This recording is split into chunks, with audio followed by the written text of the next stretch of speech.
नमस्कार, आप देख रहे हैं सुपर प्राइम टाइम। मैं हूं आपके साथ प्रीति रघुनंदन। बड़ी खबर के साथ सुपर प्राइम टाइम की शुरुआत करने जा रहे हैं। ज़ैपोरिज़िया एटमी विनाश का एपिसेंटर बनने जा रहा है। ज़ैपोरिज़िया न्यूक्लियर पावर प्लांट पर बहुत हमला होने वाला है। ये बहुत बड़ा हमला बताया जा रहा है। ये हमला रूस नहीं बल्कि यूक्रेन करने वाला है और इस बात का खुलासा रूसी इंटेलिजेंस रिपोर्ट के जरिए हुआ है।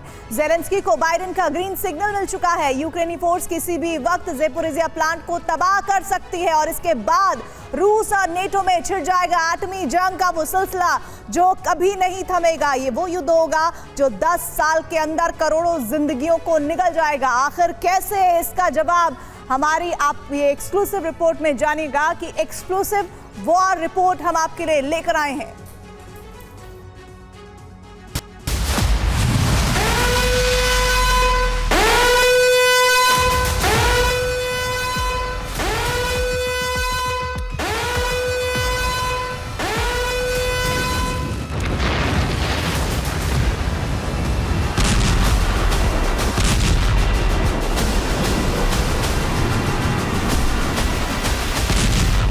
कुछ ऐसा ही विध्वंस होने वाला है, कुछ ऐसी ही एटमी जलजला आने वाला है। एक धमाका होगा और फिर कई देश मरघट बन जाएंगे।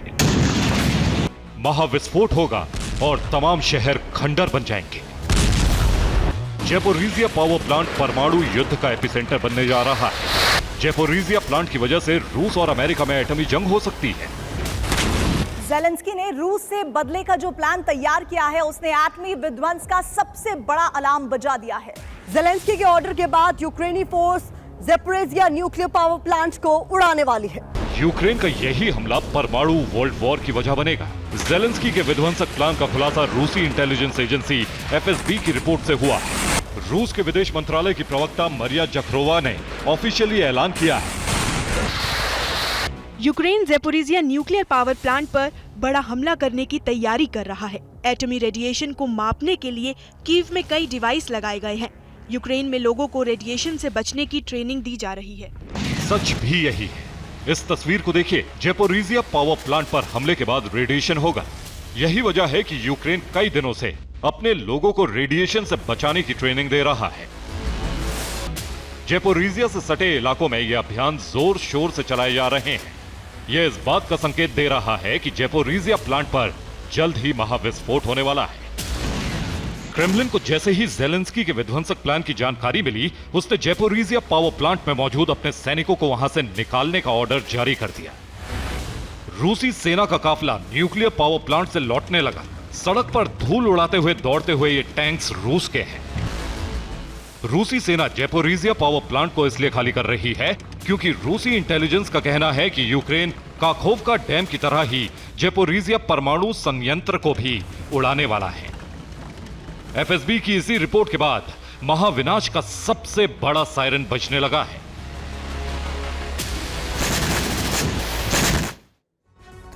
देखिए, इस वक्त जो बड़ी जानकारी है वो रूसी इंटेलिजेंस के दावे से जुड़ी हुई है, जिसमें Ukraine Zaporizhzhia nuclear power plant को ठीक उसी तरह से उड़ाने वाला है जैसे उसने पिछले महीने काखोवका डैम को उड़ाया था।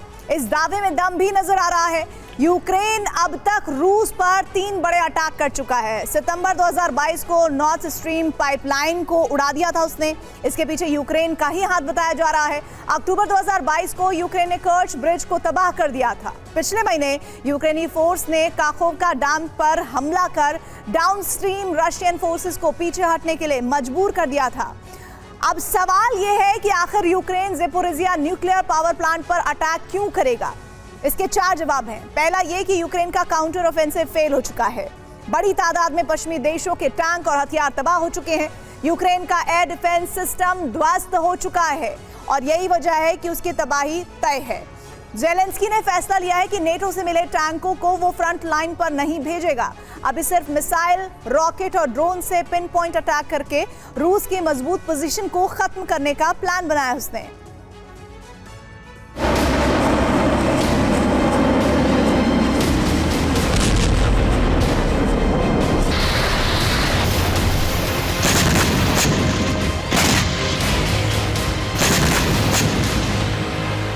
ज़ेलेंस्की ने पश्चिमी देशों के टैंकों को फ्रंट लाइन पर नहीं भेजने का फैसला लिया है। नाटो के टैंक फ्रंट लाइन पर तभी जाएंगे जब हालात यूक्रेन के पक्ष में हो जाएंगे। यही वजह है कि ज़ेलेंस्की सेना ज़ेपोरिज़िया प्लांट पर हमला कर हालात अपने अनुकूल करने की कोशिश में है।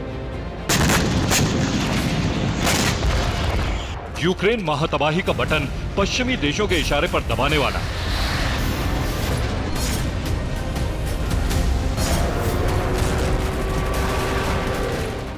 बेलारूस के प्रेसिडेंट लुकाशेंको ने कहा है कि पश्चिमी देश के नेता परमाणु युद्ध को भड़का रहे हैं। अगर यूक्रेन ने ज़ेपोरिज़िया पावर प्लांट के रिएक्टर में विस्फोट कर दिया तो इसका जहर कहां तक पहुंचेगा ये कोई नहीं जानता। इस विस्फोट के बाद सिर्फ अनुमान ही लगाया जा सकता है कि तबाही कितने बड़े पैमाने पर होगी।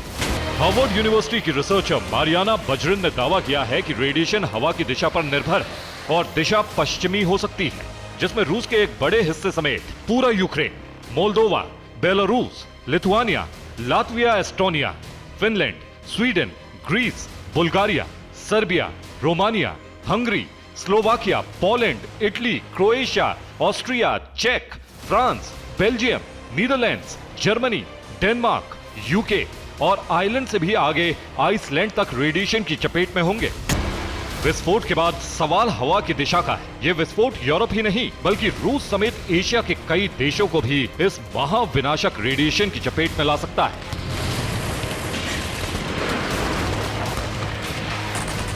इन्वेस्टिगेटिव जर्नलिस्ट सेमोर हेर्शे ने अपनी रिपोर्ट में दावा किया है कि यूक्रेन का फेल हो चुका काउंटर अटैक बाइडेन के लिए बड़ी समस्या बन गई है। काउंटर ऑफेंसिव फेल होने के बाद दुनिया पर महाविनाश की तलवार लटक रही है। इसकी जद में अमेरिका भी आने वाला है। अगर ज़ेपोरिज़िया प्लांट पर हमला हुआ तो रेडिएशन लीक हो जाएगा। इसके बाद रूस और नाटो में न्यूक्लियर युद्ध छिड़ जाएगा। रूस के टारगेट पर वॉशिंगटन, लंदन, पेरिस होंगे तो अमेरिका मॉस्को को तबाह करेगा। एटमी धमाके से धरती का बड़ा हिस्सा काले और बारूदी धुएं से भर जाएगा। एक दशक की न्यूक्लियर विंटर शुरू हो जाएगी। सबसे ज्यादा लोग न्यूक्लियर विंटर में ही मारे जाएंगे। विस्फोट के बाद 10 साल के अंदर करीब 5 बिलियन लोगों की मौत हो सकती है। तो एटमी तबाही का काउंटडाउन शुरू हो चुका है। अब देखने वाली बात यही है कि ये विश्व विनाश रुकता है या नहीं। Bureau report, TV9 Bharatvarsh. Belarus Europe और अमेरिका पर एटमी खतरे का एपिसेंटर बन चुका है। बेलारूस में न्यूक्लियर तैनाती के बाद पोलैंड को सीधे हमले का डर है। पोलैंड ने कहा कि बेलारूस में न्यूक्लियर हथियार तैनाती के बाद पूरे यूरोप पर विनाश की तलवार लटक रही है। इस खबर से निपटने के लिए पोलैंड अमेरिका से न्यूक्लियर हथियारों की डिमांड भी कर रहा है, क्योंकि बेलारूस में इस वक्त बड़ा खतरनाक घटनाक्रम चल रहा है। वैगनर फोर्स के ठिकाने और न्यूक्लियर वेपन के बेस तैयार हो रहे हैं। खास बात यह कि न्यूक्लियर बेस और वैगनर फोर्स के कैंप के बीच दूरी बहुत कम है, जिससे यह अंदेशा जताया जा रहा है कि वैगनर के बागी सैनिक कभी भी न्यूक्लियर बेस पर कब्जा कर सकते हैं। युद्ध अगर सीधे एक देश से हो तो सामना प्रोफेशनल सेना से होता है, लेकिन प्रॉक्सी वॉर यानी छद्म युद्ध में कब क्या हो जाए ये कोई नहीं जानता। रूस यूक्रेन का युद्ध अब उसी दिशा में मुड़ चुका है और इसी के साथ जुड़ा है दुनिया का सबसे बड़ा और सबसे विध्वंसक खतरा यानी एटम बम। क्योंकि बेलारूस की जमीन पर वैगनर चीफ के हाथ एटमी हथियारों का कंट्रोल आने वाला है।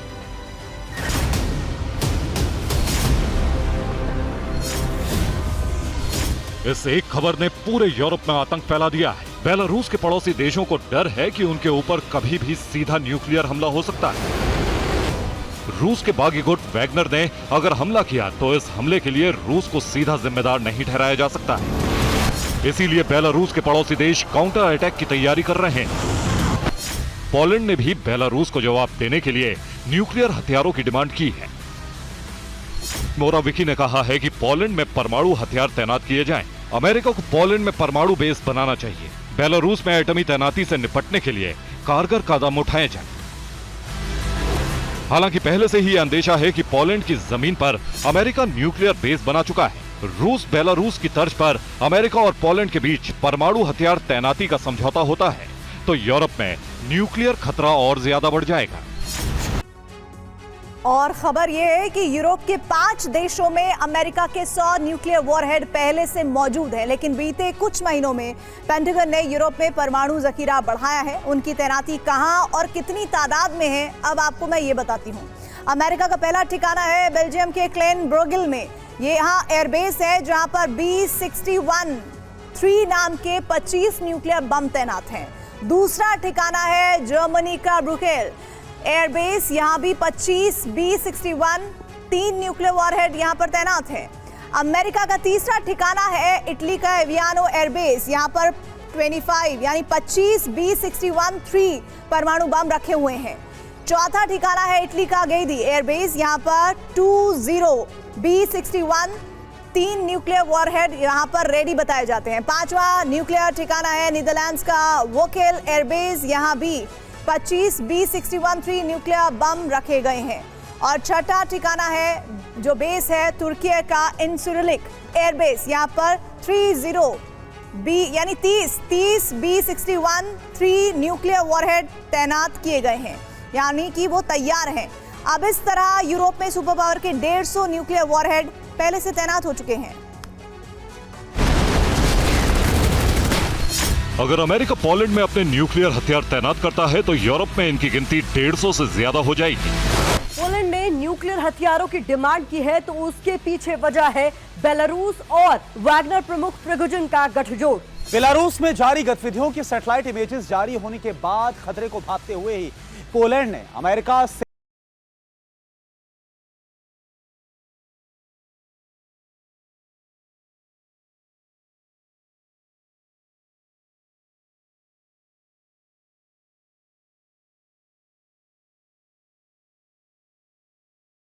ये तस्वीरें बेलारूस के ओसिपोविची शहर की है, जहां रूस के न्यूक्लियर हथियार बेस बनाए जा रहे हैं। दूसरी तस्वीर में स्कंदर मिसाइल का लॉन्चर नजर आ रहे हैं। इनसे थोड़ी दूरी पर स्कंदर मिसाइल के ट्रांसपोर्ट व्हीकल खड़े हुए हैं। एक और तस्वीर है जिसमें मिसाइल स्टोरेज साइट दिखाई दे रही है। यहां टेक्टिकल सपोर्ट बिल्डिंग और 3 क्लाइमेट कंट्रोल बंकर दिखाई दे रहे हैं और उनके पास ही मिसाइल लॉन्चर और सपोर्ट व्हीकल के शेल्टर दिखाई दे रहे हैं।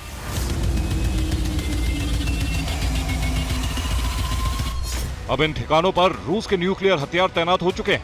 इनकी सुरक्षा बढ़ाई जा रही और सैन्य क्षमता के हिसाब से अपग्रेड किया जा रहा है। बेलारूस में न्यूक्लियर तैनाती का खतरा तो है, लेकिन उससे भी बड़ा खतरा है पीएमसी वैगनर।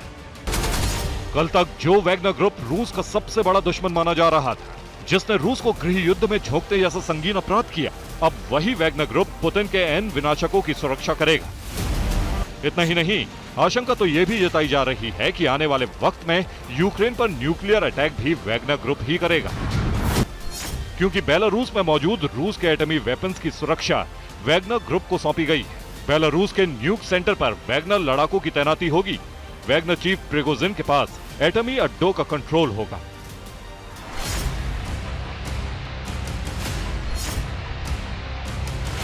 बेलारूस के प्रेसिडेंट अलेक्जेंडर लुकाशेंको 27 जून को ही ऐलान कर चुके हैं कि परमाणु ठिकानों की सिक्योरिटी वैगनर ग्रुप के पास होगी।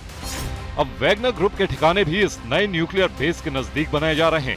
ये तस्वीरें बेलारूस से आई हैं। अमेरिकन इंटेलिजेंस के मुताबिक यहां वैगनर ग्रुप के फाइटर्स को तैनात किया जाएगा।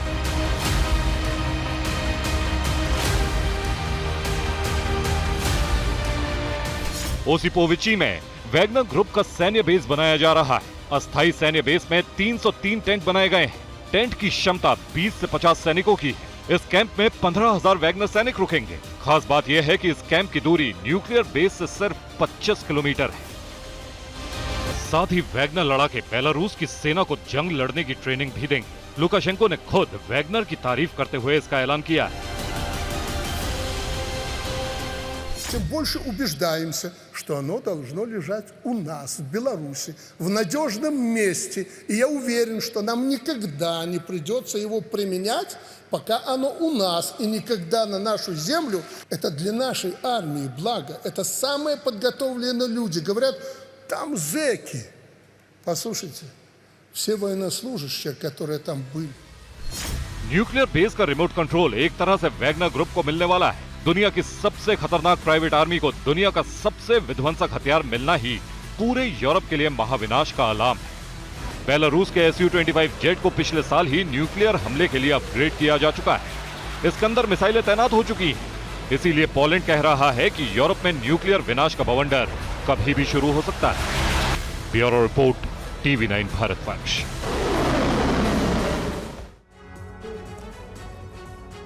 इस वक्त बड़ी खबर आ रही है पोलैंड की परमाणु मांग पर मेदवेदेव का बयान आ गया है। हथियार तैनाती से रूस को ही होगा खतरा, परमाणु हथियारों का इस्तेमाल किया जाएगा। तैनाती के खिलाफ बोले हैं रूसी लीडर मेदवेदेव।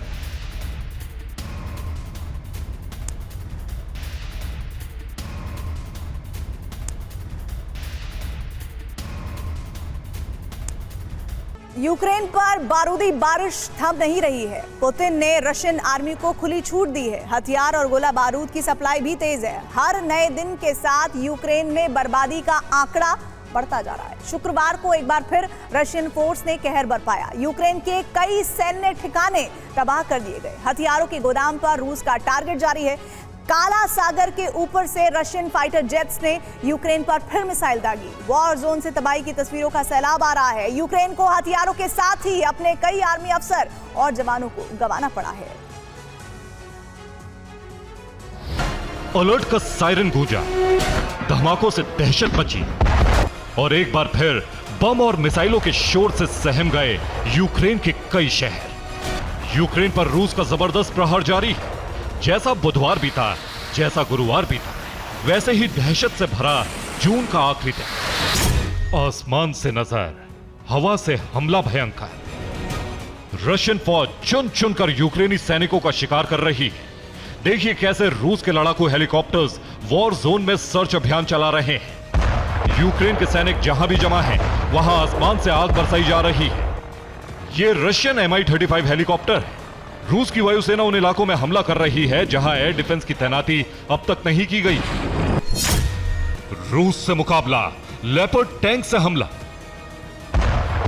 ज़ेपोरिज़िया में दोनों सेनाओं के बीच जंग जारी है। यहां लेपर्ड टैंक की ताकत ने यूक्रेन के सैनिकों को मुकाबले में बनाए रखा है। लेपर्ड टैंक से यूक्रेन लगातार गोलाबारी कर रहा है।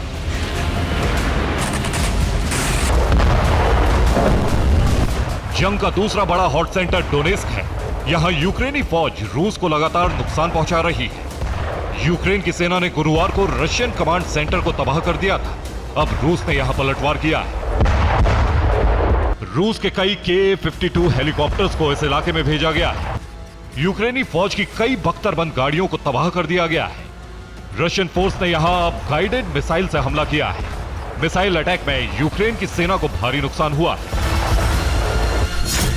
अमेरिका ने भेजा घातक, यूक्रेन को मिली नई ताकत। अमेरिका ने यूक्रेन को जूनी मिसाइल भेजी। हवा से जमीन पर प्रहार करने वाली यह मिसाइल यूक्रेन की नई ताकत बनी। यूक्रेन सुखोई 25 से यह मिसाइलें दाग रहा है। यूक्रेन ने इस मिसाइल से रूस के कई ठिकानों पर हमला किया है। बारूदी सुरंग का ट्रैप, बर्बाद रशियन टैंक। बाखमुत के बाहरी इलाकों में यूक्रेन की सेना ने बारूदी सुरंग का जाल बिछाया है। देखिए कैसे एक रशियन टैंक बारूदी सुरंग के ऊपर आया और फिर जोरदार धमाका हो गया। यह रूस का T-62M टैंक है। जरा फिर से देखिए यूक्रेन को पश्चिमी देशों से मिली माइंस कितनी ताकतवर है। हालांकि टैंक पे सवार सैनिकों की जान बच गई। खेरसोन इलाके में रूस के कुछ सैनिक निप्रो नदी को पार कर रहे थे, तभी यूक्रेन के ड्रोन ने इस ग्रुप पर हमला कर दिया। ड्रोन से कई ग्रेनेड ड्रॉप किए गए। खेरसोन में रूस ने यूक्रेन की सेना का हौसला तोड़ने के लिए जबरदस्त प्रहार किया है। कुपियांस्क में रूस की सेना ने हवाई हमला किया। रूस की सेना ने कुपियांस्क में आर्टिलरी से भी जबरदस्त प्रहार किया। यहां 40 यूक्रेनी सैनिकों की मौत हो गई। यूक्रेन का एक आर्म्ड व्हीकल तबाह हो गया। रूस के हमले में 2 D-30 होवित्जर भी नष्ट हो गए। रशियन फौज के ताबड़तोड़ प्रहार से खेरसोन का एक बड़ा इलाका खाली हो गया है। सूमी को भी यूक्रेन की फौज खाली करवा रही है। लोगों को सुरक्षित जगहों पर भेजा जा रहा है। मौत और बर्बादी का आंकड़ा बढ़ता जा रहा है। आंकड़े जितने डरावने हैं, वॉर जोन से आने वाली तस्वीरें भी सिरहन पैदा करने वाली। रूस का पलटवार, खेरसोन में हाहाकार। धुएं के गुब्बार को देखकर अंदाजा लगाया जा सकता है कि हमला कितना बड़ा होगा। खेरसोन के हेनित्स्क इलाके में भयंकर आग लगी है। रिपोर्ट के मुताबिक यहां यूक्रेन की सेना का हथियारों का जखीरा मौजूद है, जिसे धमाके से नष्ट कर दिया गया है। वॉर जोन से हर पल एक नई तस्वीर आ रही है, बर्बादी का ऐसा आलम कि देखने वालों के रोंगटे खड़े हो जाएं। पूरी दुनिया यूक्रेन की इन तस्वीरों को देखकर स्तब्ध है। 24 घंटे युद्ध जारी, MLRS से गोलाबारी। रात हो या दिन, युद्ध 1 मिनट के लिए भी नहीं थम रहा है। रात के अंधेरे में भी दोनों सेनाओं का प्रहार जारी है। MLRS से लगातार प्रहार जारी है। हर घंटे सैकड़ों रॉकेट दागे जा रहे हैं। रूस का सबसे बड़ा मिशन, खत्म करो नाटो वेपन। नाटो के हथियारों को खत्म करना इस वक्त रूस का सबसे बड़ा मिशन है। यूक्रेन के सैन्य ठिकानों को तबाह करने के बाद रूस की सेना पश्चिमी देशों से आए हथियारों को जब्त कर रही है। अब तक 1000 से ज्यादा हथियार रूस की सेना के कब्जे में आ चुके हैं। देखिए रूस की आर्मी कैसे चुन चुनकर विदेशी हथियारों को यूक्रेन में खत्म कर रही है। यहां लैंसेट 3 ड्रोन की मदद से रूस की सेना ने यूक्रेन के एक होवित्जर को तबाह कर दिया। Bureau report, TV9 Bharatvarsh. जंग के बीच आज रूस से एक ऐसी खबर आई जिसने हर किसी को हिलाकर रख दिया। मॉस्को में रूसी राष्ट्रपति की हत्या की साजिश रची गई थी। यह दावा रूसी मीडिया ने किया। रिपोर्ट्स के मुताबिक पुतिन के काफिलों को बम से उड़ाने की तैयारी थी, जिसके लिए मॉस्कवा नदी में ब्रिज पर बम प्लांट किया गया था। लेकिन वक्त रहते राष्ट्रपति पुतिन की हत्या की साजिश नाकाम हो गई। आखिर इस साजिश के पीछे कौन था और कैसे इसे नाकाम किया गया, देखिए हमारी ये रिपोर्ट। सीक्रेट किलर का मंसूबा कुछ ऐसा ही था। साजिश कुछ ऐसे ही बड़े धमाके की थी।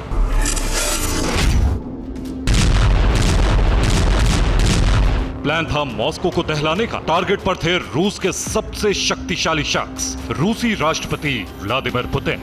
कल तक जो व्लादिमीर पुतिन शिकारी की भूमिका में थे, जिनके रडार पर प्रिगोजिन से लेकर जनरल सर्गेई सुरोविकिन, वो खुद शिकार की जगह पर जा पहुंचे। मगर रूस की खुफिया एजेंसियों ने वक्त रहते अलर्ट दिया और राष्ट्रपति पुतिन की हत्या की साजिश नाकाम कर दी। आखिर पुतिन की हत्या की साजिश किसने रची? सीक्रेट किलर के प्लान को कैसे फेल किया गया? क्या अब राष्ट्रपति पुतिन कोई बड़ा कदम उठाएंगे? हर सवाल का जवाब आपको देंगे, मगर उससे पहले इस वीडियो को देखिए। ये तस्वीरें मॉस्को नदी पर बने नोवोबार्स्की ब्रिज की है। वीडियो में नजर आ रही है बोट्स फेडरल सिक्योरिटी सर्विस के एजेंट्स की बताई जा रही है। दावा है कि फेडरल सिक्योरिटी सर्विस के एजेंट्स ने ही रूसी राष्ट्रपति पर होने वाले हमले को नाकाम किया। टेलीग्राम चैनल VCHK OGPU के दावों के मुताबिक पुतिन के काफले को बम धमाके में उड़ाने की साजिश थी। मॉस्कोवा नदी पर मौजूद एक पुल के नीचे बम प्लांट किया गया था। बम नदी की तलहटी में छिपाकर रखा गया था। ये पुल क्रेमलिन से राष्ट्रपति आवास के बीच मौजूद है। इसी पुल से रूसी राष्ट्रपति का काफिला रवाना होता है। दावा है कि यह बम पुतिन के काफिले को उड़ाने के लिए प्लांट किया गया था, मगर वक्त रहते फेडरल सिक्योरिटी सर्विस ने इसे नाकाम कर दिया। रिपोर्ट्स के मुताबिक FSB को पुल के पास एक संदिग्ध नाव मिली है, जिसमें मौजूद गोताखोरों को पानी में जाते देखा गया था। सुरक्षा एजेंसी ने नाव के चालक दल के कागजात की भी जांच की है और उनसे पूछताछ की जा रही है। हालांकि इनके पास से अभी तक किसी तरह के विस्फोटकों के मिलने या फिर किसी तरह की साजिश में शामिल होने की कोई जानकारी सामने नहीं आई। नाव पर मौजूद चालक दल के मुताबिक वो यहां पर पुल की मरम्मत करने के लिए आए। ऐसा पहली बार नहीं जब राष्ट्रपति पुतिन की हत्या की कोशिश की गई। यूक्रेनी इंटेलिजेंस चीफ बुडानोव ने दावा किया था कि रूस यूक्रेन युद्ध की शुरुआत में ही पुतिन को मारने की कोशिश की गई थी, लेकिन वो नाकाम रहे। 2012 में चेचन विद्रोही ओस्मायेव ने कबूला था कि उसने पुतिन को मारने का प्लान बनाया था, लेकिन वो कामयाब नहीं हो सका। अक्टूबर 2003 में ब्रिटिश पुलिस के आतंकवाद रोधी दस्ते ने पुतिन को मारने की असफल कोशिश की थी। 2002 में व्लादिमीर पुतिन की अजरबैजान यात्रा के दौरान भी हत्या का प्रयास हुआ था। नवंबर 2002 में पुतिन की गाड़ी को बम धमाके में उड़ाने की साजिश रची गई थी, लेकिन यह हमला कामयाब नहीं हो सका। रूसी मीडिया रिपोर्ट्स के मुताबिक अब एक बार फिर पुतिन की हत्या का प्रयास था, जो पूरी तरह से असफल रहा। हालांकि यह साजिश किसने रची, इसके बारे में अब तक कोई जानकारी सामने नहीं आ पाई है। मगर इस साजिश के तार रूस यूक्रेन युद्ध और हाल ही में पुतिन के तख्ता पलट की कोशिश में शामिल लोगों से जोड़कर देखे जा रहे हैं। Bureau report, TV9 Bharatvarsh.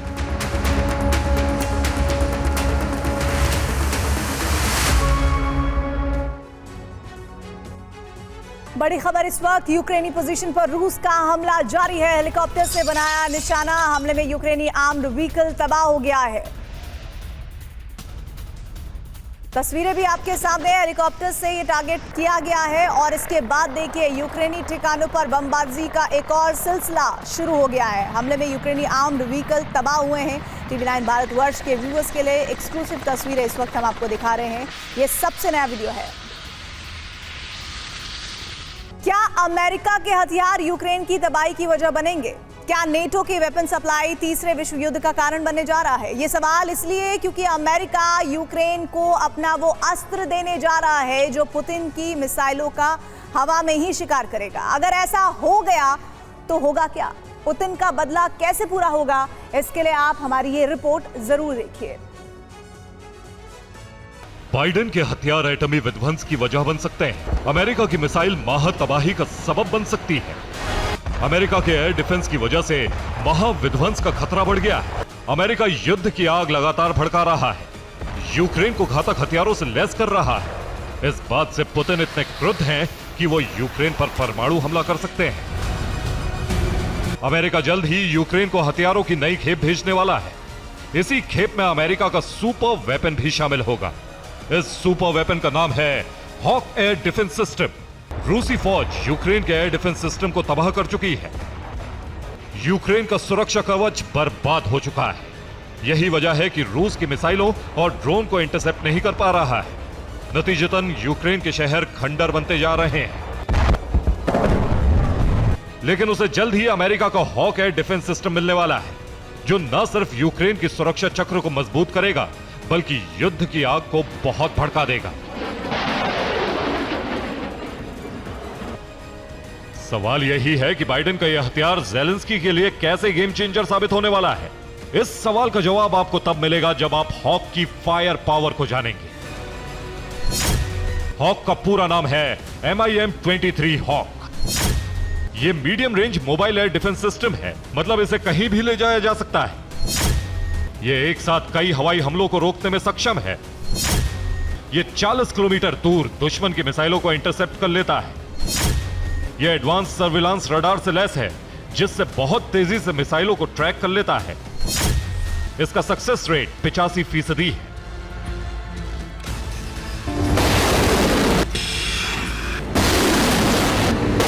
यह संवेदनशील इलाके, मिलिट्री बेस, वेपन गोदाम, हथियार फैक्ट्री की सुरक्षा करने में माहिर है।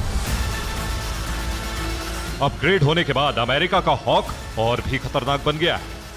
अमेरिका यूक्रेनी जवानों को इसकी ट्रेनिंग पहले ही दे चुका है। यूक्रेन को यह वेपन जैसे ही मिलेगा, युद्ध का खतरनाक दौर शुरू हो जाएगा।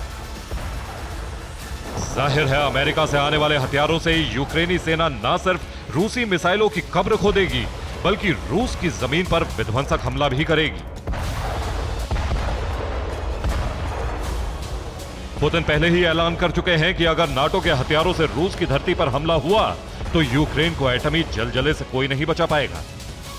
यही वजह है कि ऐलान किया जा रहा है कि बाइडेन के हथियार ही महाविनाश की वजह बनने जा रहे हैं। Bureau report, TV9 Bharatvarsh. बड़ी खबर इस वक्त आ रही है। पश्चिम हथियारों पर रूसी फोर्स का बड़ा दावा, यूक्रेन को मिले अमेरिकी रॉकेट सिस्टम तबाह। 7 हिमार्स रॉकेट सिस्टम तबाह किए गए हैं, रूस की तरफ से दावा है। खैरसोन ज़ेपोरिज़िया में रूसी फोर्स का यह एक्शन हुआ है।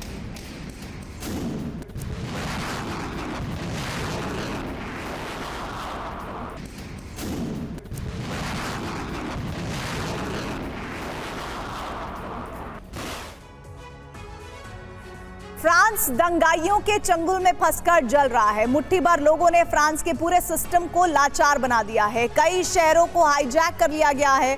फ्रांस के नागरिकों का सब्र जवाब देने लगा है, क्योंकि ये वो लोग हैं जिन्हें फ्रांस ने शरण दी, रहने को घर दिया, रोजगार और बेहतर जिंदगी दी। अब यही लोग फ्रांस के शहरों को जला रहे हैं। फ्रांस में जो भी हो रहा है उसे दुनिया के कई देश अपने लिए सबक मान रहे हैं। वो तमाम देश जो शरणार्थियों को सहानुभूति के साथ रख रहे हैं, फ्रांस की हिंसा ने उन्हें चेतावनी दी है। फ्रांस में दंगाई इतने बेकाबू हो चुके हैं कि पुलिस की तमाम कोशिशें नाकाम साबित हो रही हैं। सब कुछ जलाकर राख कर देने पर आमदा भीड़, जगह जगह आग की लपटें, टूटी हुई दुकानें, सड़क पर बेखौफ दंगाई। फ्रांस से आ रही तस्वीरों का यह सिलसिला थमने का नाम नहीं ले रहा है। फ्रांस सरकार की लाचारी और पुलिस की बेबसी को देखकर अब दुनिया के कई देश हैरान हैं। कौन है ये दंगाई जो अपने ही देश को बदसूरत बनाने पर तुले हैं? अपनी खूबसूरती के लिए मशहूर पेरिस की इन तस्वीरों को देखकर दुनिया स्तब्ध है।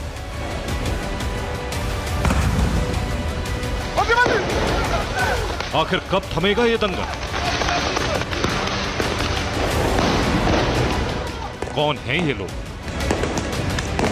आखिर फ्रांस की हिंसा की चर्चा हिंदुस्तान समेत यूरोप के कई देशों में क्यों होने लगी? इन सब का जवाब जानने से पहले जरा मौजूद सूरत हाल देख लीजिए। फ्रांस के मार्सिले की तस्वीरें देखिए। ये शहर पूरी तरह से दंगाइयों के कब्जे में है। दुकानें लूटी गई और फिर आग लगा दी गई। पुलिस का रास्ता रोकने के लिए सड़क के बीच में भी आग लगा दी गई। नैनटेरे में भी पुलिस दंगाइयों के आगे बेबस है। जिस इमारत में आग लगी है वो एक बैंक है। बैंक में घुसने के बाद दंगाइयों ने इसे आग के हवाले कर दिया। बैंक में मौजूद कैश भी इस आग में जल गया।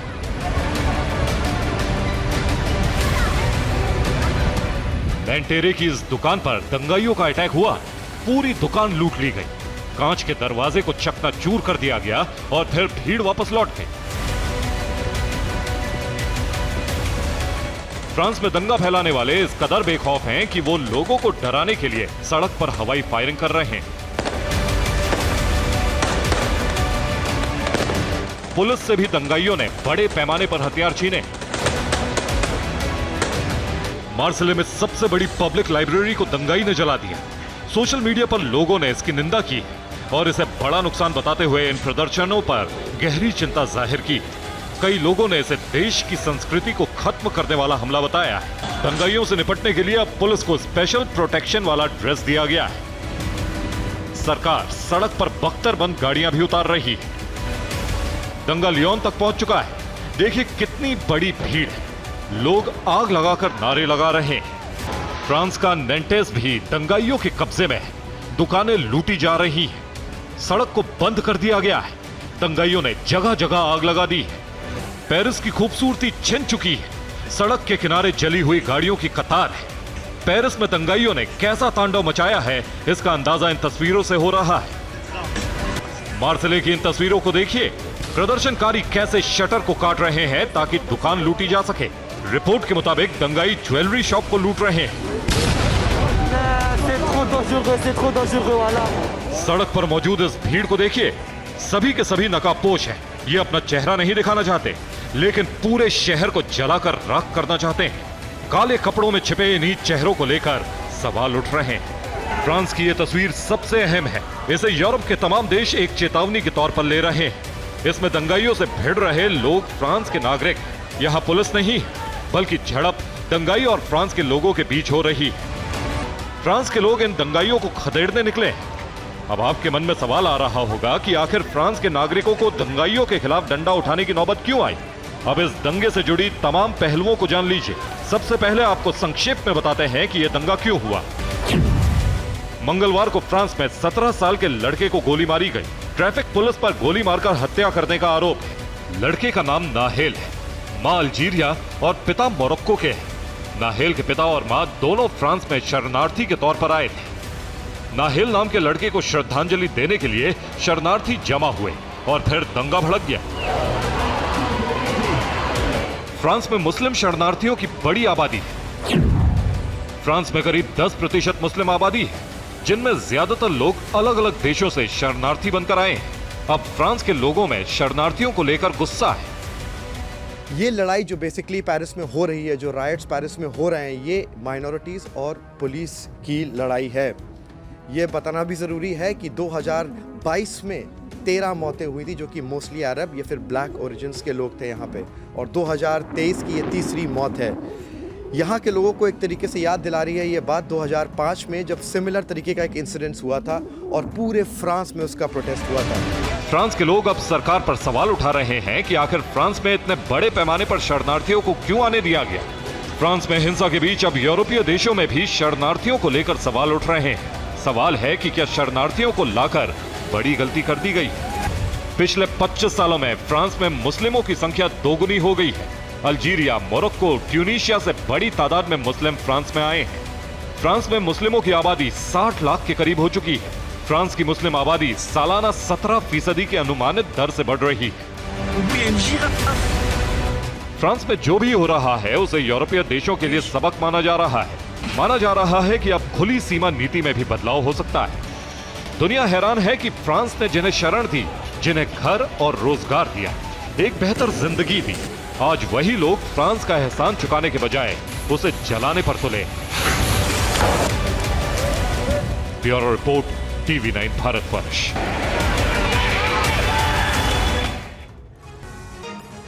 किम जोंग ने मिसाइलों से ताकत का कई बार प्रदर्शन किया, लेकिन अमेरिका का साउथ कोरिया के साथ युद्ध अभ्यास नहीं टला। किम ने इसके बाद अपनी सेना को परमाणु युद्ध के लिए तैयार रहने का आदेश देकर अमेरिका को डराने की कोशिश की, लेकिन अमेरिका फिर भी बैकफुट पर नहीं आया। अब किम जोंग को काबू में रखने के लिए अमेरिका अपनी पनडुब्बी को साउथ कोरिया में तैनात करने जा रहा है। माना जा रहा है कि सबमरीन के पहुंचते ही किम जोंग एक बार फिर बड़े धमाके से अमेरिका को चुनौती दे सकता है। किम जोंग को काबू में रखने के लिए समंदर में निकल पड़ा है सुपर पावर का घातक शिकारी। समंदर के भीतर रहकर किसी भी देश में परमाणु हमला करने की ताकत रखने वाली अमेरिकी पनडुब्बी का अगला ठिकाना साउथ कोरिया बनने वाला है।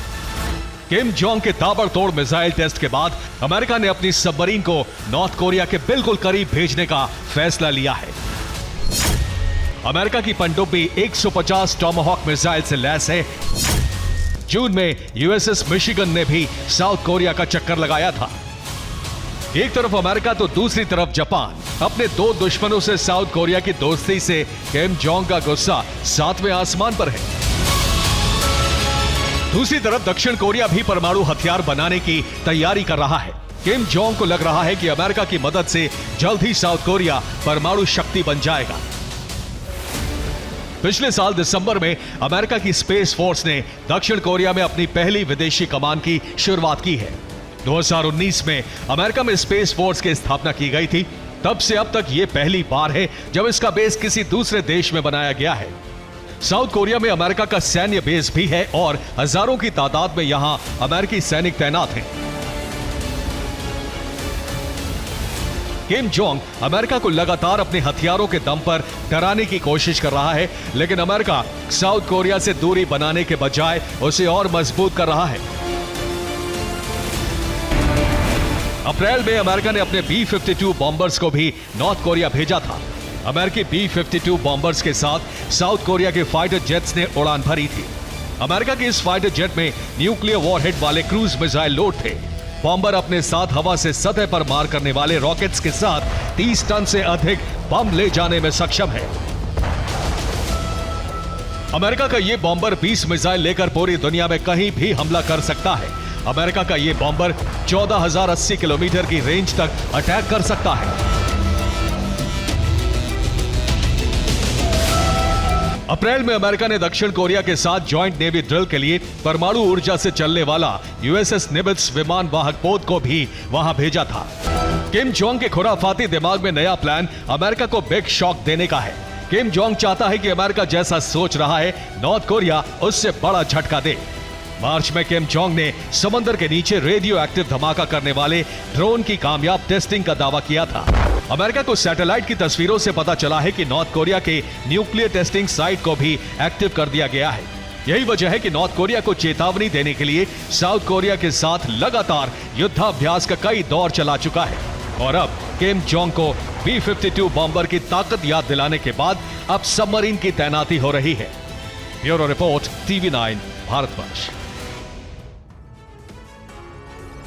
ईस्ट चाइना सी में चीन युद्ध की चिंगारी भड़काने की कोशिश में है। वो लगातार जापान की समुद्री सरहद में घुसपैठ कर रहा है। 30 जून को जापान और चीन के बीच सनातनी और बढ़ गई। जापान के समुद्री इलाके में चीन के युद्धपोतों ने घुसपैठ कर दी। चीनी युद्धपोतों को खदेड़ने के लिए जापान ने अपने फाइटर जेट्स रवाना कर दिए। नीले समंदर का ये वो इलाका है जहां चीन युद्ध की चिंगारी भड़का रहा है। नीले समंदर का ये वो इलाका है जहां चीन युद्ध की चिंगारी भड़का रहा है। यहां बीते 1 साल से चीन वॉर के समीकरण बनाने की रणनीति पर काम कर रहा है।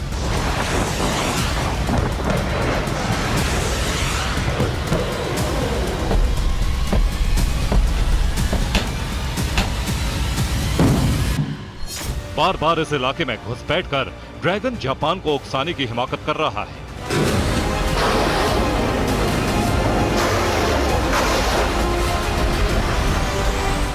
ये जापान के याकुशिमा आइलैंड के आसपास का इलाका है जो कागुशिमा प्रांत के पास मौजूद है। 30 जून के दिन इस इलाके में हालात बेहद गंभीर बन गए। इतने गंभीर कि जरा से बारूद की चिंगारी जंग का दूसरा फ्रंट खोल सकती थी। और इसी के साथ ही आज सुपर प्राइम टाइम के शो में बस इतना ही।